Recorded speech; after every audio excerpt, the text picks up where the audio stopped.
अध्याय 219। यही कारण है कि चूंकि बास्केटबॉल खेल आज के कार्यक्रम का मुख्य आकर्षण था, कई लोग स्कूल छोड़कर घर चले गए क्योंकि स्कूल में करने के लिए और कुछ नहीं था। जहां तक बास्केटबॉल टीम की बात है, चार्ल्स और कोच इस जीत का जश्न मनाने के लिए उन्हें एक अच्छे रेस्तरां में ले गए। उनके साथ सिर्फ बास्केटबॉल टीम ही नहीं, बल्कि पेनी के कुछ दोस्त भी थे। हालांकि पेनी को यह पता नहीं था कि जेम्स को इसमें क्यों घसीटा गया, क्योंकि अंत में उसे टैग करना पड़ा। जब वे रेस्तरां पहुंचे तो वहां बास्केटबॉल टीम के लिए पहले से ही एक बैनर तैयार था। चार्ल्स के अंदर आने के बाद हर कोई तब तक मुस्कुराता रहा जब तक कि उन्होंने उस बैनर को नहीं देखा जिसे कर्मचारी पकड़े हुए थे। ये ठीक है दोस्तों, आपने अपना सर्वश्रेष्ठ प्रदर्शन किया और यह सबसे महत्वपूर्ण है। मुझे अब भी आप सभी पर गर्व है। Coach Charles Bennett. स्टाफ के मुस्कुराते चेहरों को देखते ही चार्ल्स का चेहरा ठिठक गया। इसके बाद स्टाफ ने बास्केटबॉल टीम को खुश करने की कोशिश करते हुए एक सुर में बात की। एटलस ने भौहें चढ़ा दी। उनका इससे क्या मतलब था? पिताजी, यह क्या है? ह्यूगो ने भ्रमित होकर अपने पिता पर नजर डाली। फिर उन सभी की नजर चार्ल्स पर पड़ी, जिसने एक अजीब सी मुस्कान के साथ उनका सामना किया। यह शायद एक गलती है, उन्होंने कहा और कर्मचारियों के पास पहुंचे और उन्हें बताया कि टीम वास्तव में जीत गई है। सभी को आश्चर्य हुआ जब कर्मचारियों ने अपने हाथ में लिए बैनर को तुरंत फाड़ दिया, जिससे उसके पीछे एक और बैनर दिखाई देने लगा। बधाई हो टीम, आप सर्वश्रेष्ठ हैं। मैंने तुम पर कभी संदेह नहीं किया। मुझे पता है यह आपसे हो सकता है। Coach Charles Bennett. बधाई हो summit school of excellence basketball team. Staff ने एक स्वर में जयकार की। सभी मुस्कुराए। बैनर का डिजाइन और फॉन्ट समान था, लेकिन संदेश अलग था। उद्धरण चिन्ह ... उद्धरण चिन्ह।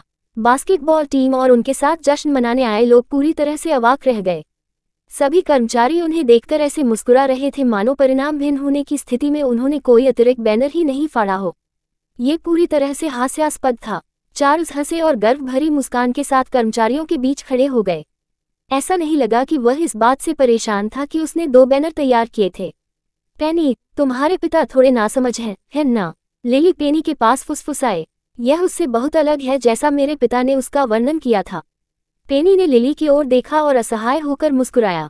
दूसरी ओर स्लेटर को नहीं पता था कि क्या उसे अपने पिता पर शर्म महसूस होगी, लेकिन ये देखकर कि बास्केटबॉल टीम ने इसका मजाक उड़ाया, वह चुप रहा और एक सेकंड के लिए अपने पिता को मना कर दिया।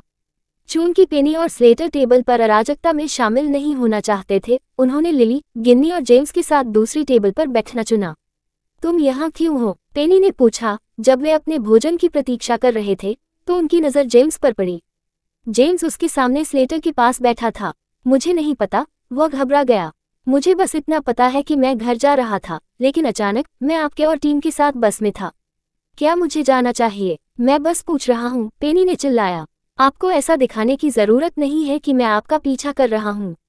स्लेटर ने जेम्स की ओर देखा और फिर पेनी की ओर। मुझे लगा कि तुम दोनों दोस्त बन गए हो। TSS। पेनी ने फुसफुसाकर जेम्स की ओर देखा। मैं उससे दोस्ती क्यों करूंगा? मैंने उसे पूरी तरह माफ नहीं किया है। जेम्स की आंखों में थोड़ा आंसू आ गए, लेकिन उसने कभी भी उससे दोस्ती करने की इच्छा का जिक्र नहीं किया। जेम्स कीथ की तलाश में था और यदि पेनी से उसकी पिटाई नहीं हुई होती, यदि वह हस्तक्षेप नहीं करती तो वह अभी भी ऐसा कर रहा होता। इसलिए वह समझ गया कि पेनी उसे केवल इसलिए उदारता दे रही थी क्योंकि वह उपयोगी था।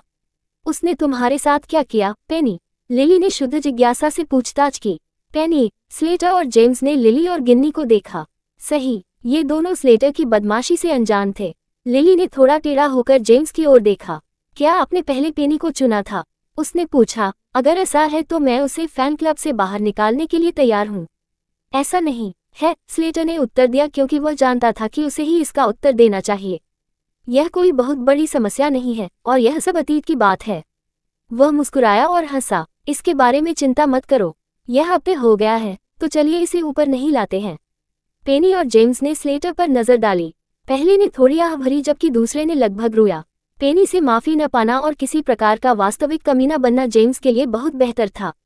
ऐसा महसूस हुआ कि वह इसी का हकदार था और उसे कड़ी मेहनत करके खुद को छुड़ाना था। हालांकि अगर स्लेटर ने उसे इतनी आसानी से माफ कर दिया होता तो जेम्स अपनी अंतरात्मा की आवाज के साथ सो नहीं पाता। वह ऐसी दया का पात्र नहीं था। खाना आने में देर नहीं लगी, इसलिए उन्होंने विषय छोड़ दिया। हालांकि जेम्स पूरे भोजन के दौरान शांत रहा जबकि पेनी ने खुशी खुशी सब कुछ खाया। तारांकन तारांकन तारांकन तारांकन तारांकन। इस बीच मैंने सुना है कि आप आज बास्केटबॉल खेल में हार गए। मैक्स रुक गया और उसकी नज़र मुख्य सीट पर बैठे व्यक्ति पर पड़ी। मेज लंबी थी, 10 या 20 लोगों के लिए भी अच्छी, लेकिन उनमें से केवल 2 ही लोग थे जो खाना खा रहे थे। फिर भी उनके बीच अभी भी एक बड़ा अंतर था, क्योंकि मैक्स उस जगह से कई सीटों पर बैठा था जहां उस अधेड़ उम्र के व्यक्ति का स्थान था। अधेड़ उम्र के व्यक्ति, मैक्स के पिता, ने भावहीन होकर बोलने से पहले अपने होठों को कपड़े से पोंछ लिया। छोड़ो, उसने अपनी तेज निगाहें अपने बेटे पर डाली। मैंने सुना है कि आपने ही लड़ाई लड़ी थी, और फिर भी आप वह लड़ाई हार गए जो आपने चुनी थी। कितने शर्म की बात है। उसने आह भरी। मैंने तुम्हें खेलने दिया, लेकिन अगर तुम हमारे परिवार का नाम बदनाम करने जा रहे हो तो मैं शायद फिर से हस्तक्षेप करूंगा। मैक्स ने अपना सिर नीचे किया और कटलरी को कसकर पकड़ लिया। कोई जरूरत नहीं, उन्होंने कहा। मैं छोड़ दूंगा। कितना दयनीय है। उस आदमी ने खुद को धक्का दिया और अपने बेटे पर दोबारा नजर डाले बिना वह भव्य भोजन कक्ष से बाहर चला गया। मैक्स ने अपना सिर नीचे रखा। उसकी अभिव्यक्ति अवर्णनीय थी। किसी कारण से कप्तान के शब्द उसके दिमाग में कौंध गए। मुझे नहीं पता कि आप टीम को परेशान क्यों करते रहते हैं, लेकिन मुझे पता है कि आपको बास्केटबॉल उतना ही पसंद है जितना हम करते हैं। भले ही आप इससे इनकार करें, मुझे पता है कि आप भी हम में से बाकी लोगों की तरह ही भावुक हैं। यही कारण है, वह फुसफुसाया और उसकी आंखों में उदासी झलक रही थी। यही कारण है कि मैं ऐसी कोई भी चीज पसंद नहीं कर सकता जो उसे पसंद न हो। चाहे कुछ भी हो, वह मुझे इसे छोड़ने पर मजबूर कर देगा या इसका इस्तेमाल मेरे पूरे जीवन को नियंत्रित करने के लिए करेगा, ठीक उसी तरह जैसे वह हर किसी को नियंत्रित करता है। अध्याय 220 मास्टर शेफ। परीक्षा के नतीजों के अलावा ऐसा कुछ भी महत्वपूर्ण नहीं था जिसका बाकी फाउंडेशन सप्ताह में सभी को इंतजार था। हालांकि बास्केटबॉल खेल के बारे में चर्चा अभी भी गर्म विषय थी। शायद इसी वजह से हॉरर बूथ में बिक्री घट गई। फिर भी हर किसी ने सप्ताह के बाकी दिनों का आनंद लेने की कोशिश की। आखिरकार परीक्षा का परिणाम अगले सप्ताह मंगलवार को घोषित किया जाएगा। सत्य के क्षण से पहले हर कोई इसका आनंद लेना चाहेगा, और ऐसे ही स्थापना सप्ताह बिना किसी अन्य बड़े आयोजन के बीत गया, कम से कम पेनी और बेनेट के बच्चों के लिए। वाह! काउंटर पर ऊंचे स्टूल पर बैठी पेनी के होठों ने आकार बनाया, जबकि उसकी माँ रसोई में व्यस्त थी। माँ, ये बहुत अच्छा है। एलिसन संतुष्टि से मुस्कुराया। आपको पसंद आया? उसने रसोई काउंटर के किनारे पर हाथ रखते हुए पूछा। मुझे इससे प्यार है। श्रीमती कॉटेज ने मुझे सिखाया कि यह कैसे करना है, एलिसन ने हंसते हुए समझाया। हो सकता है कि यह वैसा न हो जैसा वह इसे बनाती है, लेकिन मुझे खुशी है कि आपको ये पसंद आया। पेनी ने अपनी माँ के चेहरे पर मुस्कान का अध्ययन करते हुए पलकें झपकाईं। माँ, आप हमेशा मेरी चाची के साथ थीं। क्या अब आप दोस्त हैं? दोस्त? एलिसन के चेहरे पर मुस्कान थोड़ी फीकी पड़ गई। उसने फिर भी अपनी मुस्कुराहट वापस पाने की कोशिश की और कहा, मैं इस बारे में निश्चित नहीं हूँ। अगर मैंने हाँ कहा तो आपकी चाची कुछ और कह सकती हैं। मेरी चाची के कोई दोस्त नहीं है और मैं तुम्हें तुम्हारे दोस्तों के साथ भी नहीं देखता। अब जब पेनी ने इसके बारे में सोचा तो वह कभी किसी से नहीं मिली जिसे एलिसन अपना दोस्त कहती, चाहे वह इस जन्म में हो या उसके पिछले जन्म में। यह एक ऐसा मामला था जिस पर पेनी ने दोनों जन्मों में ध्यान नहीं दिया था, लेकिन अब जब उसने इसके बारे में सोचा तो इससे उसकी जिज्ञासा बढ़ गई। एलिसन मुस्कुराया। माँ के पहले भी बहुत सारे दोस्त हैं, तो फिर अब तुम उनके दोस्त क्यों नहीं हो? चीजें घटित हुई, एलिसन ने कहा और अपने होठों को थपथपाया।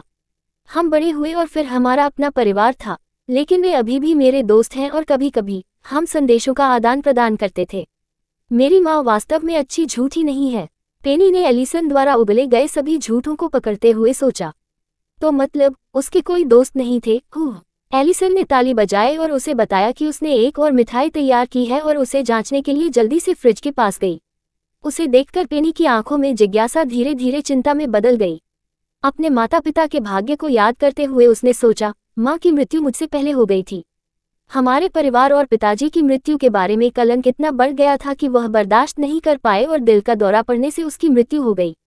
उसके होंठ एक पतली रेखा में दब गए। भावनाओं का यह मिश्रण उसके दिल में उमड़ पड़ा।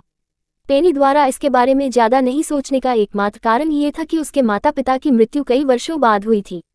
जब तक मैं वही गलती नहीं करता, वह नहीं मरेगी, ठीक है? एलिसन को अपनी ओर मुस्कुराते हुए देखकर उसने आश्चर्य किया। और जब तक मैं पापा की दुर्घटना रोक सकता हूँ, वह बच जाएंगे। पेनी ने इसके बारे में सोचा। उसे एहसास नहीं हुआ कि वह एलिसन के सवाल को नजरअंदाज कर रही थी। पेनी, पेनी, पेनी ने अपनी आंखें ऊपर उठाईं। क्या सब कुछ ठीक है? एलिसन ने अपना सिर थोड़ा सा बगल की ओर झुका लिया। आप अचानक चुप हो गए। हे, पेनी मुस्कुराई। ऐसा कुछ नहीं है माँ, सब कुछ ठीक है। मुझे बस परीक्षा की चिंता है। एलिसन की आंखें नम हो गईं। अभी आराम करो, मुझे यकीन है कि आप अपनी विशेष परीक्षा में अच्छा प्रदर्शन कर सकते हैं। मम्मा, यहाँ, इसे आजमाएं। एलिसन ने अपनी बेटी को मिठाई का एक और हिस्सा परोसा। उसी समय स्लेटर और ह्यूगो रसोई में चले गए और उनके साथ शामिल हो गए। एलिसन ने उन्हें जो मिठाई परोसी वह कुछ ऐसी थी जिससे वे अपरिचित थे, लेकिन अंत में उन्होंने फिर भी इसका आनंद लिया। तारांकन, तारांकन, तारांकन। बच्चों द्वारा अपने नाश्ते का आनंद लेने और पेनी को उसके पालतू जानवरों के साथ खेलने के लिए खींचने के बाद एलिसन ने हंसते हुए रसोई की सफाई की। ऐसा करते समय वह आदत के तौर पर फोन पर सीधा प्रसारण सुन रही थी। सफाई करते समय उसकी हरकतें धीमी हो गईं क्योंकि वह प्रमोशन की खबरें ध्यान से सुन रही थी। हम सभी इच्छुक शेफ को हमारे मास्टर शेफ से जुड़ने के लिए बुला रहे हैं। एलिसन ने धीरे धीरे उस फोन की ओर रुख किया जहां वह सुन रही थी। उसकी भौहें बहुत धीरे धीरे एक दूसरे से चिपकी हुई थीं। पंजीकरण महीने के अंत तक खुला है। उसने अपने होठों को शुद्ध करते हुए फुसफुसाया। मुझे आश्चर्य है कि क्या श्रीमती कॉटेज की रुचि है। तारांकन, तारांकन, तारांकन, तारांकन, तारांकन, तारांकन। इस दौरान कॉटेज हाउस होल्ड में नीना और यूरी ने लिविंग एरिया पर कब्जा कर लिया और नीना के कमरे के लिए अलग अलग डिजाइनों को ब्राउज किया। ये प्यारा है। यूरी ने एक पत्रिका उठाई और नीना को दिखाई। आप क्या सोचते हैं? नीना ने अपना चेहरा आगे की ओर झुकाया और अपना सिर पीछे खींचते हुए एक धुन गुनगुनाई। यह मेरे लिए बहुत प्यारा है। वैसे आप क्या चाहते हैं? यूरी ने पत्रिका नीचे रखते हुए आह भरी। मुझे नहीं लगता कि आपने मुझे अपनी प्राथमिकताएं बताईं। कुआं। नीना ने अपना गला साफ किया और उसे यह बताने में थोड़ी शर्म आई कि उसे क्या पसंद है। कुआं। यूरी ने अपना सिर एक और झुका लिया। कृपया मुझ पर मत हंसो। नीना ने बुदबुदाते हुए एक नोटबुक निकाली और उसे यूरी के सामने रखते हुए खोला। ऐसा कुछ, मुझे पूरा यकीन नहीं है कि आप इसकी कल्पना कर सकते हैं या नहीं। मेरी ड्राइंग बेकार है। यूरी ने स्केच को देखा और उसका मुंह खुला रह गया। खुले मुंह से उसने अविश्वसनीय रूप से नीना का सामना किया। क्या ये बुरा है? नीना ने शर्मिंदगी के कारण अपने स्केच को छुपाने की इच्छा से अपने होंठ काटे। उसे बहुत आश्चर्य हुआ जब यूरी ने अचानक उसके कंधे पकड़ लिए। नीना, तुम चित्र बना सकती हो। युगी हाँफने लगा। आपका क्या मतलब है? ये बुरा है? ये बहुत अच्छा है। बहुत खूब। यूरी ने फिर से स्केच को देखा। हालांकि अभी तक कोई रंग नहीं था, मैं देख सकता हूं कि यह सुंदर लग रहा है। नीना ने धीरे से मुस्कुराने से पहले अपने होंठ भींच लिए। कोई बात नहीं, ये बहुत अच्छा है। यूरी ने नीना की ओर ऐसे देखते हुए कहा जैसे उसे कोई बड़ा खजाना मिल गया हो। मुझे नहीं पता था कि तुम चित्र बना सकते हो। ठीक है, मैं इसके बारे में आश्वस्त नहीं था। नीना ने उसकी गर्दन को छुआ। इसलिए मैं इसके बारे में दूसरों को नहीं बताता। यूरी अभी भी आश्चर्यचकित थी, लेकिन इससे पहले कि वह कुछ कह पाती, टेलीविजन पर विज्ञापनों ने उसका ध्यान चुरा लिया। ये जानने की उत्सुकता में कि यूरी क्यों रुका, नीना ने भी अपना सिर टेलीविजन की ओर कर लिया। इसमें इच्छुक शेफों से पंजीकरण कराने और मास्टर शेफ प्रतियोगिता का हिस्सा बनने का मौका पाने का आह्वान दिखाया गया। इसे घूरते हुए नीना चिल्ला उठी। मुझे लगता है कि आंटी शामिल होने के लिए योग्य हैं। आपको ऐसा लगता है? यूरी ने नीना पर एक नजर डाली। क्या हमें उसे बताना चाहिए? क्या वह गुस्सा नहीं होगी? वह होगी। यूरी ने आह भरी। लेकिन क्या हमें उसे समझाने की कोशिश करनी चाहिए? मैं हमेशा से किसी ऐसे व्यक्ति को टेलीविजन पर देखना चाहता था जिसे मैं जानता हूँ। नीना थोड़ा सशंकित थी, डरी हुई थी कि जैसा गुस्सा हो जाएगी। हालांकि लड़कियों ने फिर भी कोशिश की। उस रात लड़कियों को न केवल जैसा के इनकार का सामना करना पड़ा, बल्कि उन्हें आत्मविश्वासी और बेशर्म जैसा से बहुत घमंड भी मिला, जिसने सोचा था कि अगर वह शो में होगी तो उसे जज बनना होगा, प्रतियोगी नहीं। उसे कम ही पता था, एलिसन और पेनी ने लापरवाही से रहना चुना और पहले ही पहल कर दी थी और उसकी अनुमति के बिना जैसा को पंजीकृत कर लिया था। अध्याय 221। आशा है कि वे मित्र होंगे। अगले दिन एलिसन अपने परिवार के साथ बगीचे में शांति से समय बिता रही थी जब बटलर जेन उसके पास आया। मैम, श्रीमती कॉटेज बुला रही हैं, बटलर जेन ने कहा और उन्हें फोन सौंप दिया। एलिसन की आंखों में झिझक झलक रही थी जो चार्ल्स की आंखों से आगे नहीं बढ़ रही थी। क्या वहां कुछ गड़बड़ है? उसने पूछा। आप इतने अनिच्छुक क्यों दिखते हैं? चार्ल्स ने जो सुना उससे पता चला कि उसकी पत्नी और श्रीमती कॉटेज के बीच मेल मिलाप हो रहा था। आखिरकार जैसा पेनी को कुछ स्नैक्स देने और एलिसन को पेनी की पसंद की कुछ व्यंजन सिखाने के लिए आ रही थी। ये कहना अतिशयोक्ति नहीं होगी कि एलिसन को जैसा से प्यार हो रहा था, जिससे वह खुश था क्योंकि उसकी पत्नी को दोस्त शब्द से कुछ समस्या थी। एलिसन बस घबराहट से मुस्कुराया। ये कुछ भी नहीं है, उसने फोन की ओर देखते हुए और कॉल को नजरअंदाज करने का विकल्प चुनते हुए कहा। अगर यह कुछ नहीं है तो आप जवाब क्यों नहीं दे रहे? ठीक है, सिर्फ इसलिए। एलिसन अभी तक जैसा के क्रोध का सामना करने के लिए तैयार नहीं थी।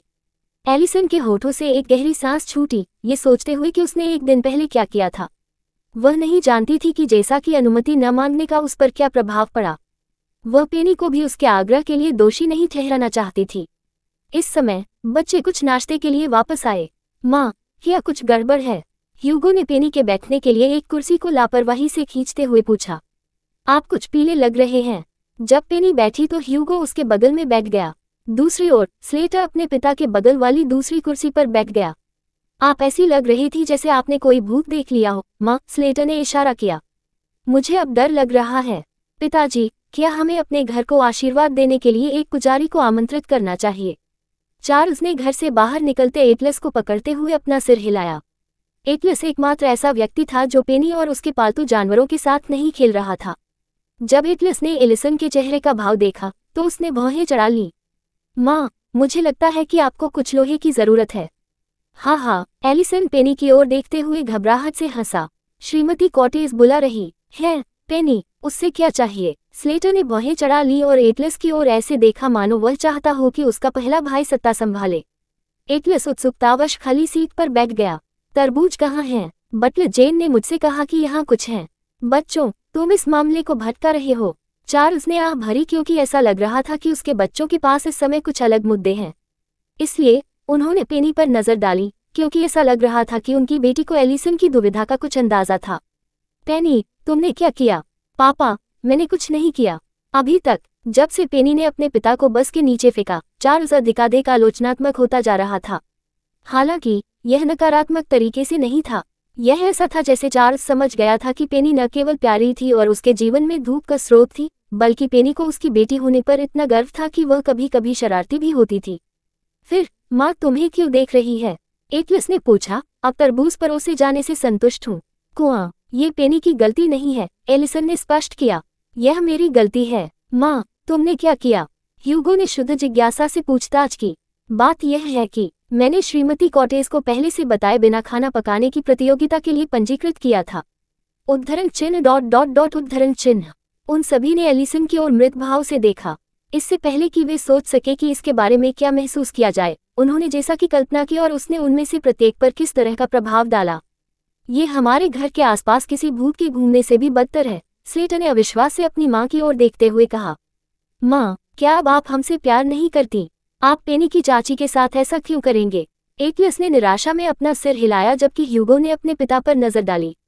दूसरी ओर चार्ल्स ने उसकी नाक पर चुटकी काट ली। जहां तक पेनी की बात है, उसने क्षमाप्रार्थी दृष्टि से अपनी माँ की ओर देखा। मुझे लगता है कि मैं भी दोषी हूँ, पेनी ने बड़ी मुश्किल से स्वीकार किया।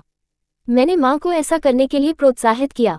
आपका मतलब हेराफेरी से है, एटलस ने स्पष्ट किया और तुरंत पेनी की ओर से तीखी नजर डाली। पहले भाई, ऐसा नहीं है। उसने अपना बचाव किया। तुम मुझे बुरा समझते हो। एटलस ने कंधे उचकाए, लेकिन उसकी कार्रवाई से ऐसा लगा मानो उसने अपनी बात साबित कर दी हो। ये ठीक है बच्चों, चिंता मत करो, एलिसन ने आह भरी और अपने पति पर नजर डाली। ये ठीक है चार्ल्स, मैं इसे ठीक कर दूंगा। ऐसा कहने के बाद एलिसन को अपने बच्चों के लिए एक अच्छा उदाहरण बनने के लिए अपने आवेगपूर्ण निर्णय को सुधारना पड़ा। अपना फोन पकड़कर उसे जेसा को कॉल करने की जरूरत नहीं पड़ी क्योंकि जेसा पहले से ही फिर से कॉल कर रही थी।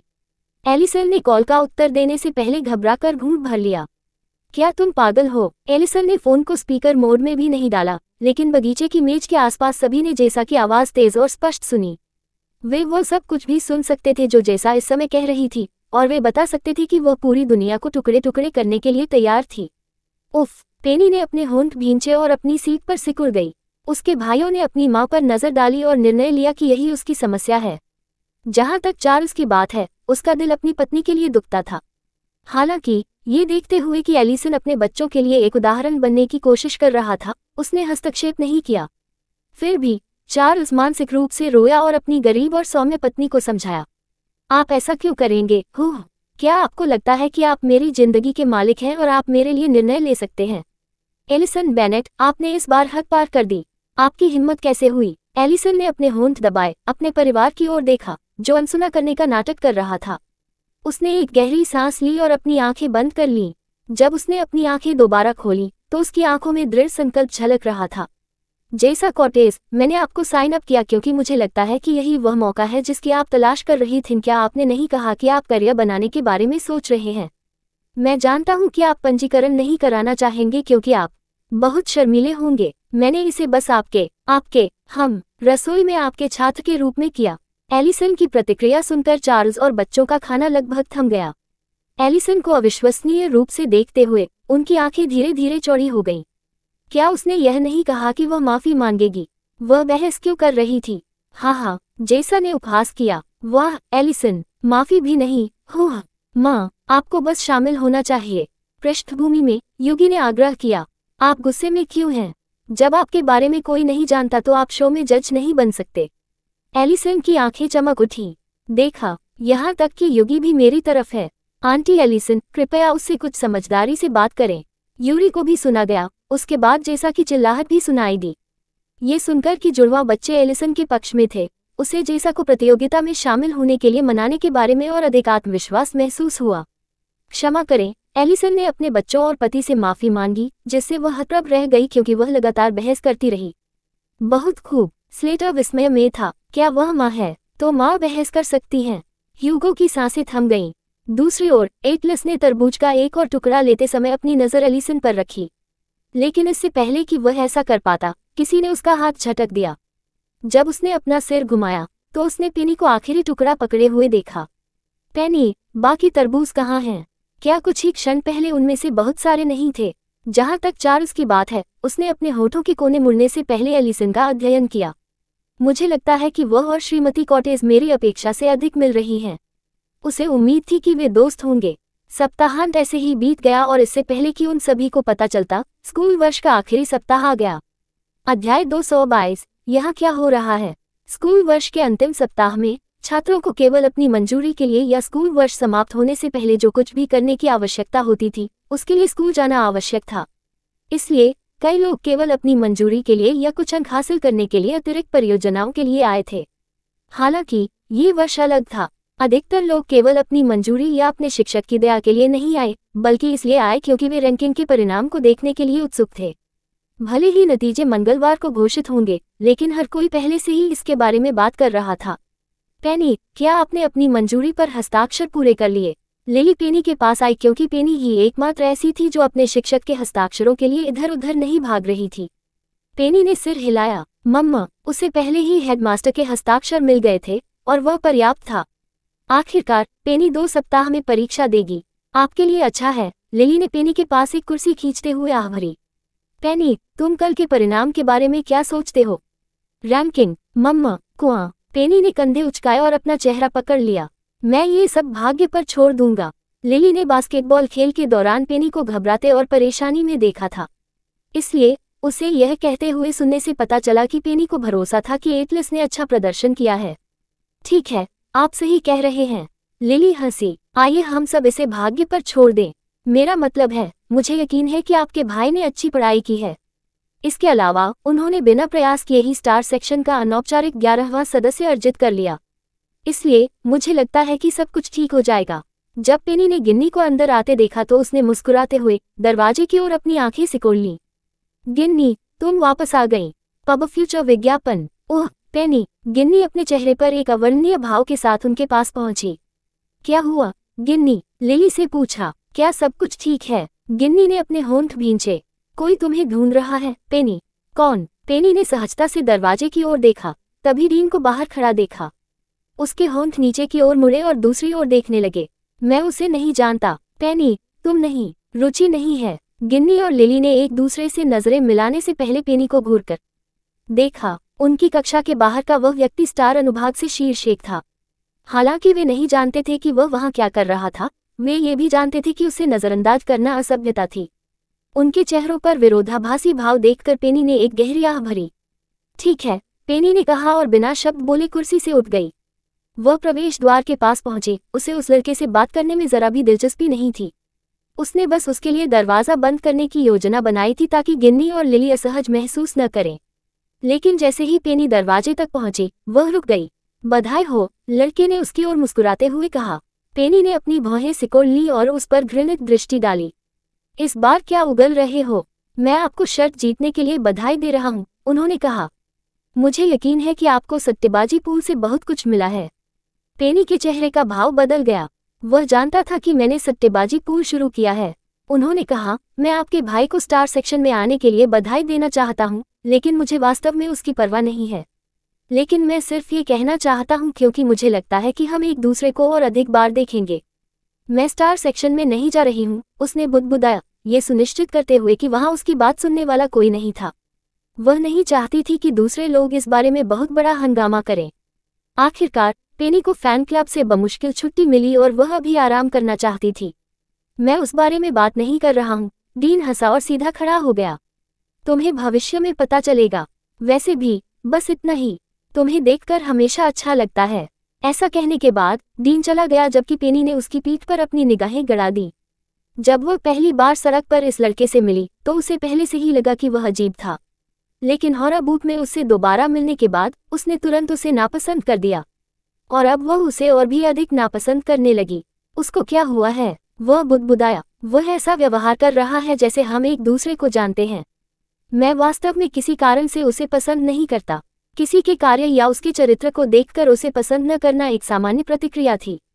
हालांकि पेनी के लिए किसी को जानने से पहले ही उसे पसंद न करना अजीब था। ऐसा नहीं था कि डीन ने अस्पष्ट होने के अलावा कुछ क्रोध करने वाला कुछ किया या कहा हो। जो भी हो, उसने कंधे उचकाए और इसके बारे में ज्यादा न सोचते हुए दरवाजा बंद कर दिया। वह ऐसा क्यों करेगी? वह आदमी इस कहानी में अचानक बिना किसी चेतावनी के प्रकट हुआ। पेनी के मन में जो भी विचार थे उनसे छुटकारा पाकर वह अपने दोस्तों के साथ शामिल हो गई। जाहिर है उन्होंने उससे पूछा कि वह लड़का उससे क्या चाहता है, लेकिन पेनी ने इसे टाल दिया। उन्होंने विषय छोड़ दिया जब उसने कहा, मुझे उसके बारे में बात करने में कोई दिलचस्पी नहीं थी। इसलिए उन्होंने अपना क्षुब्ध नाटक जारी रखा।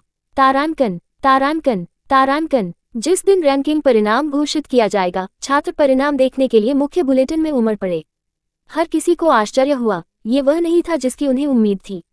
चलो जांच करें। पेनी और ह्यूगो ने परिणामों को एक साथ देखने की इच्छा से एटलस को मुख्य बुलेटिन में खींच लिया। वे भीड़ में से निकल गए और जब वे सामने थे तो उन्होंने जांच करने के लिए तुरंत ऊपर देखा। सूची देखते ही उनकी भौहों के बीच गहरी रेखाएं उभर आईं। वाह, चचेरा भाई, कीथ की आवाज गूंजी, जिससे सभी लोग उसकी ओर देखने लगे। उसने थियो को हिलाया, जो अचंभे में लग रहा था। आपने इसे स्टार सेक्शन में पहुंचा दिया। थियो ने अगले स्कूल वर्ष के लिए स्टार अनुभाग के लिए नई रैंकिंग में अपना नाम देखा। वहां उनका नाम 10वीं रैंक पर था। परिणामों पर गर्व करते हुए थियो के घुटने हिल रहे थे, इससे पहले कि वह कानों से कानों तक मुस्कुराता। मेरे सारे प्रयास व्यर्थ नहीं गए। थियो अंदर से रोया, लेकिन उसने शांत रुख बनाए रखा। उसने विद्यार्थियों की ओर देखा जो विस्मय से उसकी ओर देख रहे थे। उनके लुक ने उन्हें गौरवान्वित किया, लेकिन फिर उन्होंने एटलस का फिगर पकड़ लिया।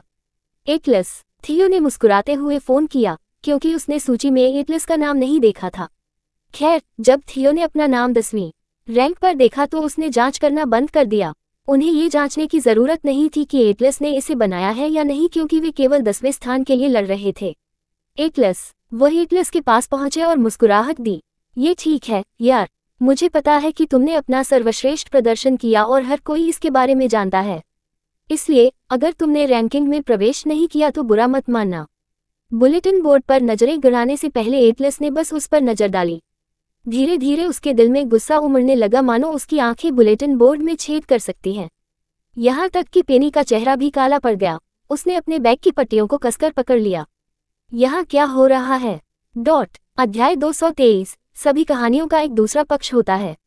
बेनेट के भाई बहनों पर गंभीर नजर डालते हुए थियो के होठों का कोना और भी अधिक सिकुड़ गया। अब जब परिणाम सामने आ गए तो उन्हें अपनी ऊर्जा खर्च करने में कोई आपत्ति नहीं हुई। पेट्रिसिया और उनके परिवार के साथ उन्होंने जो किया, उसके बाद थियो को उन्हें दिखाना पड़ा कि यहाँ कौन कमतर है। एटलस, नाराज मत होइए, थियो ने कहा। जैसा कि मैंने कहा, यहाँ हर कोई जानता था कि आपने अपना सर्वश्रेष्ठ प्रदर्शन किया है। इसलिए अपने बारे में बुरा मत सोचिए। हालांकि आपने कहा था कि यदि आप स्टार सेक्शन में आने में विफल रहे तो आप बाहर हो जाएंगे, लेकिन कोई भी आपसे ऐसा करने की उम्मीद नहीं कर रहा है। आखिरकार आप अभी भी स्कूल में एक उत्कृष्ट छात्र हैं। ह्यूगो ने जोकर की ओर देखा और पूछा, आप क्या कह रहे हैं? ओह ह्यूगो बेनेट, तुम्हें पता नहीं था। थियो ने अपना सिर बगल की ओर झुका लिया। एटलस और मैंने शर्त लगाई कि अगर हम स्टार सेक्शन में आने में असफल रहे तो हम बाहर हो जाएंगे। थियो मुस्कुराया और भीड़ की प्रतिक्रिया देखने के लिए चारों ओर देखा। उसे बहुत आश्चर्य हुआ, वे सभी उसे अजीब नजरों से देख रहे थे। इस लुक में क्या है? थियो ने भौहें चढ़ा दी। क्या वे सभी शर्त की शर्तें भूल गए? चचेरे भाई कीथ ने उसे कोहनी मारी और करीब झुक गया। वह वहाँ है। कीथ ने नई सूची की ओर इशारा किया, जिससे थियो फिर से सूची की ओर देखने लगा। जब उन्होंने 10वें स्थान पर अपना नाम देखा तो उनकी मुस्कान खींच गई, लेकिन जब उसकी नज़र थोड़ी और ऊपर गई तो उसके चेहरे पर मुस्कान बिखर गई। वहीं चौथे स्थान पर एटलस बेनेट का नाम था। क्या? थियो की सांसें थम गईं। एटलस चौथे स्थान पर है। 10वें स्थान की तुलना में एटलस द्वारा प्राप्त रैंक बहुत अधिक थी। क्या चल रहा था? बुलेटिन बोर्ड पर स्टार छात्र की पुरानी रैंकिंग की सूची उनके समग्र ग्रेड के साथ अभी भी मौजूद थी। इसमें पिछले प्रारूप का अनुसरण किया गया, स्टार अनुभाग रैंकिंग और फिर प्रत्येक कक्षा के शीर्ष छात्र का विशेष उल्लेख। इसमें एकमात्र जोड़ अगले स्कूल वर्ष के लिए स्टार सेक्शन के छात्रों की नई रैंकिंग थी। नई रैंकिंग में छात्र का नाम और उनके ग्रेड दिखाए गए। पेनी और एटलस के चेहरे उदास होने का कारण ये था कि स्टार सेक्शन के शीर्ष 1 और शीर्ष 10 उनके साथ खेल रहे थे। पिछली रैंक वाला अब नई स्टार अनुभाग सूची में नहीं था, भले ही उसे अभी भी उच्चतम अंक मिले हों। इसका मतलब केवल यह था कि वह स्कूल छोड़ रहा था या ऐसा ही कुछ। दूसरे शब्दों में, यदि ऐसा न होता तो थियो का नाम स्टार सेक्शन में भी नहीं होता। जहां तक 10वीं रैंक का सवाल है, वह स्टार सेक्शन से पूरी तरह बाहर हो गया। इससे क्रोधित होने वाली बात यह थी कि उसने अंतिम परीक्षा में बहुत कम अंक प्राप्त किए। 10वीं रैंक फिन के लिए पासिंग ग्रेड के साथ स्टार सेक्शन से बाहर होना असंभव था। इससे केवल ये पता चला कि यह जानबूझकर किया गया था। मैंने कड़ी मेहनत से अध्ययन किया, लेकिन ऐसा लग रहा था कि वे इस समय खेल रहे थे। एटलस ने अपने हाथों को कसकर बंद करते हुए सोचा, अगर पेनी ने मुझे नहीं पढ़ाया होता तो मुझे नहीं लगता कि मैं उससे बेहतर कर पाता। नई स्टार अनुभाग सूची को अनदेखा करते हुए और यदि इसे समग्र ग्रेड के आधार पर बनाया जाए तो एटलस को स्टार अनुभाग में 6ठा स्थान दिया जाएगा। उनके ग्रेड ने अंतिम परीक्षा में एक बड़ी छलांग लगाई। पेनी को धन्यवाद, जिन्होंने कुछ बहुत उन्नत पाठों को कवर किया। जहां तक पेनी का सवाल है, उसकी प्रतिक्रिया किसी और चीज से उत्पन्न हुई थी। मेरे पहले जीवन में एटलस स्टार सेक्शन में आने में सक्षम था, उसने बुलेटिन में सभी के समग्र ग्रेड को देखते हुए सोचा। तो मुझे पता था कि वह अंततः स्टार सेक्शन में आ जाएगा। पर यह क्या? एटलस के ग्रेड उससे पहले की तुलना में 3 गुना बेहतर थे। ऐसा इसलिए था क्योंकि उसने उसे पढ़ाया था और उन पाठों को कवर किया था जो उसकी परीक्षा में आ सकते थे। लेकिन अगर उसने इसे एटलस के पिछले ग्रेड पर आधारित किया तो उसका स्कोर उस समय थियो को मिले स्कोर से सिर्फ 5 अंक अधिक था। फिर भी ये स्टार सेक्शन के 9वें स्थान से बहुत दूर था। क्या फर्स्ट ब्रदर स्टार सेक्शन में इसलिए आया क्योंकि रैंक 1 रह गया था, जिससे उसके लिए स्टार सेक्शन में प्रवेश करने के लिए जगह खाली हो गई? उसने सोचा। ये सोचकर थोड़ा भयभीत हो गई कि क्या उसने एटलस को नहीं पढ़ाया है। पिछली रैंक 1 के नाम को देखते हुए डीन पियर्सन। अब जब मैं इसके बारे में सोचता हूँ, जिसमें ग्रेस की कहानी भी शामिल है, तो कहानी के कुछ पहलू हमेशा ऐसे होते हैं जो मुझे नहीं पता है ना। मुझे लगता है कि यह मेरे लिए सावधान रहने का समय है। हाँ, थियो ध्यान भटकाने के लिए हंसा। क्या ये बढ़िया नहीं है एटलस? हम दोनों शीर्ष भाग में पहुंच गए। उनके आसपास के छात्र मुस्कुरा दिए, ये जानकर कि उन्होंने किसी तरह अपना दांव जीत लिया है। बधाई हो। अचानक एक आवाज हवा में गूंजी, जिससे हर कोई आवाज के मालिक की ओर मुड़ गया। जब सभी की नजर सामने आ रहे लड़के पर पड़ी तो सभी ने उसे तुरंत पहचान लिया। फिन स्टार सेक्शन में पिछली रैंक 10वीं थी। फिन बुलेटिन के सामने रुका और थियो को देखकर मुस्कुराया। थियो मिलर, आप स्टार सेक्शन में आकर बहुत खुश होंगे। हाँ, थियो हंसा, ये जानकर कि फिन का परिवार मिलर्स या बेनेट्स की तुलना में बहुत अमीर और अधिक प्रभावशाली था। फिन ने हंसते हुए पेनी और एटलस की ओर देखा। बधाई हो एटलस बेनेट। भले ही रैंक 1 छूट जाए, चाहे कुछ भी हो, आप स्टार सेक्शन में आ गए होंगे। उसकी आंखें पेनी की ओर घूम गईं, जैसे कि वह जानता हो कि पेनी ने ही एटलस की मदद की थी। तो बुलेटिन को इस तरह मत घूरो, उन्होंने हंसते हुए जारी रखा। आप नाराज मत होना। एटलस ने उस व्यक्ति को उदासीनता से देखा। यह इस तथ्य को माफ नहीं करता कि स्टार वर्ग इतना अधिक खेल रहा था जबकि उनकी प्रतिद्वंद्वी कड़ी मेहनत कर रहे थे। हाँ, एटलस, चलो, मुझे यकीन है कि आप देख सकते हैं कि सभी के ग्रेड पिछले सेमेस्टर से कुछ अंक बड़े हैं। मेरे सहपाठियों ने कड़ी मेहनत से पढ़ाई की, मुझे छोड़कर। लेकिन घबराना नहीं, आप वह नहीं है जिसके साथ मैं खेलना चाहता हूँ। आखिरकार हम एक ही फैन क्लब में हैं। जैसे ही फिन ने उन्हें थियो की ओर रखा तो उसकी आंखें झुक गईं। वह थियो के कंधे तक पहुंचा और उसे दबाया, जिससे उसका सिर थोड़ा नीचे हो गया। जैसा कि उन्होंने कहा, उनकी हंसमुख मुस्कान धीरे धीरे चालाक लग रही थी। थियो मिलर, मुझे आशा है कि आप 10वीं रैंक पर रहकर आनंद लेंगे, फिन ने घबराते हुए कहा। इस स्कूल में आपके लिए अभी भी 1 साल है। बेहतर होगा कि आप सावधान रहें।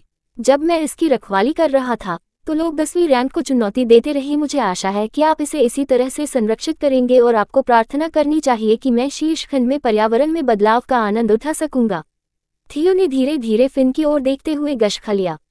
क्या ये खतरा है? क्या यह उसके कहने का तरीका है कि अगर उसे शीर्ष खंड में रहना पसंद नहीं आया तो वह मुझे स्टार खंड से बाहर निकाल देगा? थियो के हृदय का हर्षित भाग धीरे धीरे दबाव से बदल गया। इसके साथ थियो अब स्टार सेक्शन में आने का आनंद भी नहीं ले सकता था, क्योंकि वह जानता था कि अगर वह स्टार सेक्शन के हिस्से के रूप में स्नातक होना चाहता है तो उसे कड़ी मेहनत करनी होगी, अन्यथा उसे भारी अपमान का सामना करना पड़ेगा। दूसरी ओर पेनी एटलस की ओर देखने से खुद को नहीं रोक सकी। तब क्या फर्स्ट ब्रदर को स्टार छात्र से वही दबाव मिला था जब उसने इसमें प्रवेश किया था? तारांकन तारांकन तारांकन तारांकन तारांकन। इस बीच बिल्डिंग 2 में छात्र अपने ग्रेड की रैंकिंग देखने के लिए बुलेटिन बोर्ड के सामने जमा हो गए। अजीब बात है कि सभी छात्रों के चेहरे पर एक ही अभिव्यक्ति थी, स्तब्ध। वे सभी एक विशेष नाम और रैंकिंग को घूर रहे थे। उनके जबड़े फर्श पर थे। समग्र रैंक में #7 स्लेटर बेनेट। स्लेटर उनके बीच निश्चल, स्तब्ध और स्तब्ध खड़ा था। अध्याय 224। एक नई योजना का जन्म हुआ है। स्टार सेक्शन की नई रैंकिंग सभी के लिए एक झटका थी, क्योंकि उन्हें लगा कि एटलस और थियो के बीच केवल एक ही प्रवेश कर सकता है। दूसरों ने तो ये भी सोचा कि उनमें से कोई भी प्रवेश नहीं कर पाएगा। हालांकि चून की रैंक एक स्कूल छोड़ रहा था, उनमें से एक को निश्चित रूप से प्रवेश मिलेगा। कुछ ही समय बाद खबर आई कि फिन ने जानबूझकर अंतिम परीक्षा में कम अंक प्राप्त किए, क्योंकि वह अब स्टार सेक्शन में नहीं रहना चाहता था। इसके साथ सभी का मानना था कि थियो को भाग्य या दया से मिला। आखिरकार थियो का स्कोर 9वें स्थान से बहुत दूर था। जहां तक पेनी की बात है, उसे इस सब की बिल्कुल भी परवाह नहीं थी। इसके बजाय उसने अपने विचारों को पुनर्व्यवस्थित करने पर ध्यान केंद्रित किया, जिसमें बताया गया कि क्यों उन्होंने घर आते ही खुद को कमरे में बंद कर लिया। ये ठीक नहीं है, उसने सिर हिलाते हुए खुद से कहा। मैंने सोचा था कि मैं लापरवाही से जी रहा हूँ, लेकिन मैंने जितना सोचा था उससे कहीं अधिक लापरवाही से जी रहा हूँ। पेनी ने अपनी दराज से एक नोटबुक निकाली और वह सब कुछ लिखना शुरू कर दिया जो उसे अपने पिछले जीवन से याद था। अगर ग्रेस से जुड़ी घटना नहीं हुई होती तो वह शायद इसके बारे में नहीं सोचती, लेकिन अब जब एटलस के साथ ऐसा हुआ तो पेनी को तुरंत सब कुछ याद आ गया। यहाँ तक कि उसे उन सभी यादों को भी याद रखना पड़ा ताकि उसे चोट न पहुंचे। आज उसकी खोज ने उसे चिंतित कर दिया। ग्रेस की कहानी उस सच्चाई से मेल नहीं खाती जो उसने खोजी थी। ग्रेस के अनुसार उसकी मां ने उसे एक राक्षस के हाथों में छोड़ दिया था। इस वजह से उसका विकृत जीवन नियंत्रण से बाहर हो गया और अंततः उसे अपराध की दुनिया में शामिल कर लिया गया। सच तो यह है कि ग्रेस की मां ने उसे छोड़ा नहीं। ग्रेस की मां के साथ जो हुआ वह भयानक था, और पेनी को पता था कि उसके पिछले जीवन काल में किसी को भी सच्चाई के बारे में पता नहीं चलेगा।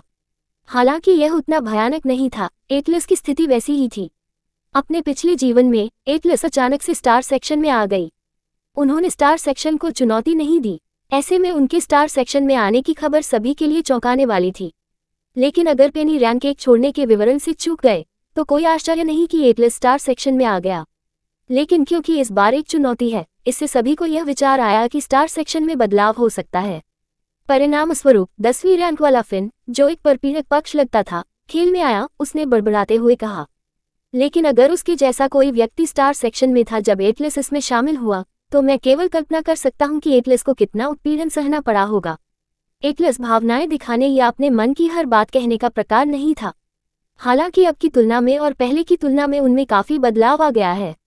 न केवल इस पर कि वह उसके साथ कैसा व्यवहार कर रहा था, बल्कि अब वह अधिक निश्चिंत था। यहाँ तक कि जब एटलस अपने अध्ययन में व्यस्त था तब भी वह शांत दिख रहा था। उस समय उसका स्वभाव पागलपन भरा था। उसने बुदबुदाया, क्या ये स्टार छात्रों की वजह से है? यदि एटलस उस प्रतिष्ठित खंड में सिर्फ इसलिए शामिल हो गया क्योंकि किसी ने अपना स्थान खाली छोड़ दिया था, तो कोई पहले से ही कल्पना कर सकता है कि एटलस को खुद को हर किसी के सामने साबित करना होगा कि वह डिफॉल्ट रूप से सीट का हकदार था। लेकिन यह महत्वपूर्ण नहीं है। पेनी ने सिर हिलाया। अतीत में जो हुआ वह पहले ही हो चुका था और वर्तमान अलग था। एटलस अन्य स्टार छात्र वर्ग से आगे निकलने में सक्षम था, इसलिए उन्हें खुद को साबित करने की जरूरत नहीं पड़ी। दुर्भाग्यवश जिस व्यक्ति ने उनका स्थान लिया वह थियो मिलर था। ये पेनी की चिंताओं का एक शून्य था। मुझे जिस चीज पर ध्यान देने की जरूरत है वह ये है, मैं इतनी लापरवाही से अपनी नाक नहीं हिला सकती, उसने बुदबुदाया। मैं अब तक भाग्यशाली था, लेकिन भविष्य में, वास्तविक दुनिया में चीजें अधिक जटिल थीं। अभी वे सभी बस खेल रहे थे और वह ये जानती थी। बेनेट परिवार के वयस्क परिवार के अन्य वास्तविक मुद्दों से निपट रहे थे और बच्चों को प्रभावित नहीं कर रहे थे। इसके बारे में सोचते हुए चार्ल्स वास्तव में आश्चर्यजनक था कि उसने इसका असर अपने परिवार पर नहीं पड़ने दिया या अपने बच्चों को चिंतित नहीं होने दिया। यह उन चीज़ों में से एक थी जिसके कारण पेनी को शांत रहना पड़ा। लेकिन भविष्य में जब हम और अधिक शामिल हो जाएंगे, जैसे ही उसकी अभिव्यक्ति गंभीर हो गई, उसकी कलम धीमी हो गई। उद्धरण चिन्ह ... मैं इतनी आसानी से और स्वार्थी होकर रिटायर नहीं हो सकता जब मुझे पता है कि भविष्य में कोई हमारे परिवार को निशाना बनाएगा। यदि कोई उसकी नोटबुक देख ले तो पेनी कोड में लिखती थी। वह नहीं चाहती थी कि अन्य लोग उसके नोट्स देखें और सोचे कि वह बेनेट परिवार के विनाश की योजना बना रही थी। आखिरकार बेनेट परिवार को भविष्य में मृत्यु का सामना करना पड़ा था। और यह सब तब शुरू होगा जब पिताजी का एक्सीडेंट हो जाएगा। उसने अपने होठों को एक पतली रेखा में दबाते हुए बुदबुदाया। इसमें वह मरेगा नहीं, परंतु कमर से नीचे का भाग लकवाग्रस्त हो जाएगा। उस समय पेनी को इसकी बिल्कुल भी परवाह नहीं थी।